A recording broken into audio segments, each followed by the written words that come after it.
Guys welcome to my YouTube channel देश की पाठशाला। आज हम पॉलिटिकल साइंस का चैप्टर पढ़ेंगे।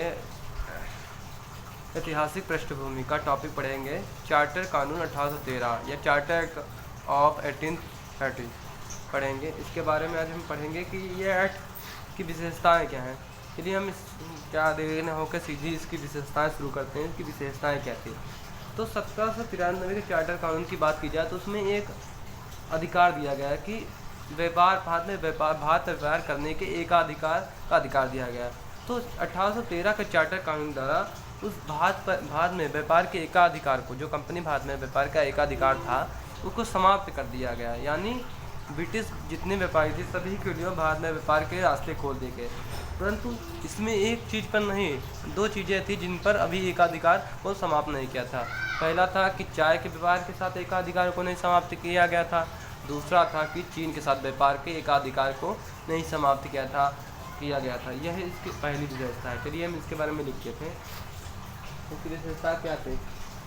इस कानून ने भारत में कंपनी के व्यापार के एकाधिकार को समाप्त कर दिया, परंतु चाय और चीन के साथ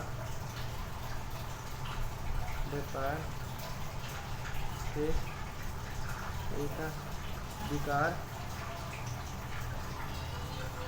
को बनाए रखा।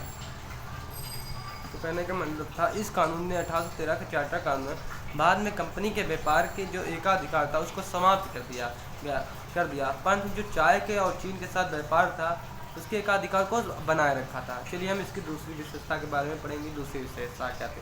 तो इसमें दूसरी विशेषता थी जो भारत में कंपनी के जो इलाके थे वहाँ पर जो ब्रिटिश राजा था उसका प्रभुत्व स्थापित हो गया। प्रभुत्व या एक तरीके से कहें उसका शासन भी स्थापित होने लगा था। मतलब एक तरीके से शासन आया था नहीं, लेकिन उसने अपना प्रभुत्व स्थापित कर दिया है।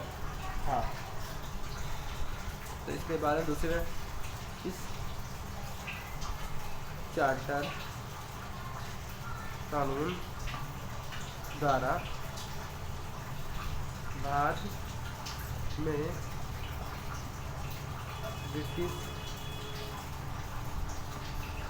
इलाकों पर राजा का प्रभुत्व प्रकट एवं स्थापित हुआ। कहने का मतलब है कि जो 1813 का चार्टर कानून था इसके द्वारा जो ब्रिटिश इलाके थे भारत में उन पर राजा का जो प्रभुत्व स्थापित एवं प्रकट होने लगा था, मतलब प्रकट हो गया था 1800 के चार्टर कानून द्वारा। चलिए हम इसकी तीसरी विशेषता पे पढ़ते हैं। इसकी तीसरी विशेषता यह थी कि पहले समझ लेते हैं, उसके बाद लिखेंगे। तीसरी विशेषता थी कि इसमें ईसाई जो ब्रिटिश के ईसाई मिशनरी थे उनको भारत में आकर भारत के लोगों को प्रबुद्ध करने का अधिकार या अनुमति दे दी गई थी 1813 के चार्टर कानून द्वारा। तो 1813 के चार्टर कानून के द्वारा जो ईसाई मिशनरी थे उनको भारत में आकर भारत के लोगों को प्रबुद्ध करने की अनुमति दे दी गई थी। यही इसकी तीसरी विशेषता है। चलिए इसके बाद लिखते हैं। 1813 के चार्टर कानून द्वारा ईसाई मिशनरियों तो भारत में आकर लोगों को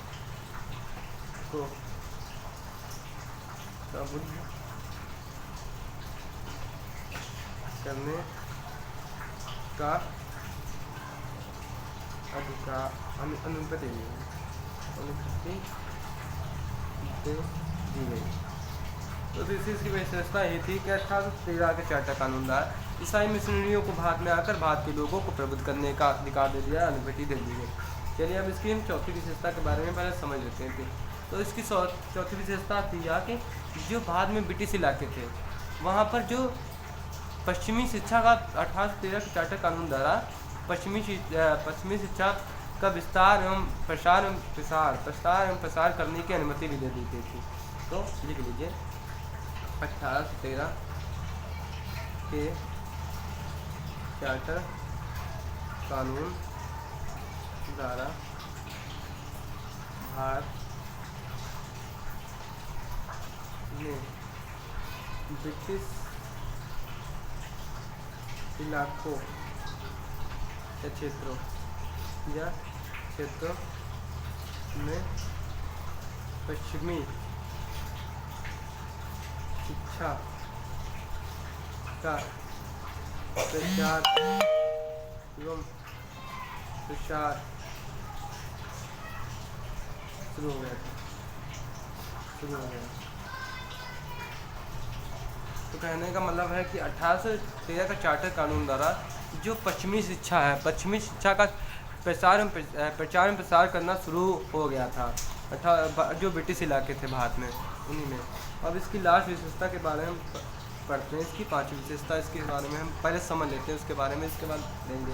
तो इस कानून ने जो यह 1813 का चार्टर कानून था, इसने अधिकार दे दिया कि स्थानीय सरकार को यह अधिकार दे दिया कि वह व्यक्तियों पर कर लगाए। अगर व्यक्ति लोग कर ना दें तो उनको दंडित करने का भी अधिकार दे दिया गया था। तो लिख लीजिए इसके 1813 के चार्टर कानून द्वारा स्थानीय सरकारों को व्यक्तियों पर कर लगाने का अधिकार दे दिया गया एवं कर भुगतान न करने पर दंड देने का भी अधिकार दिया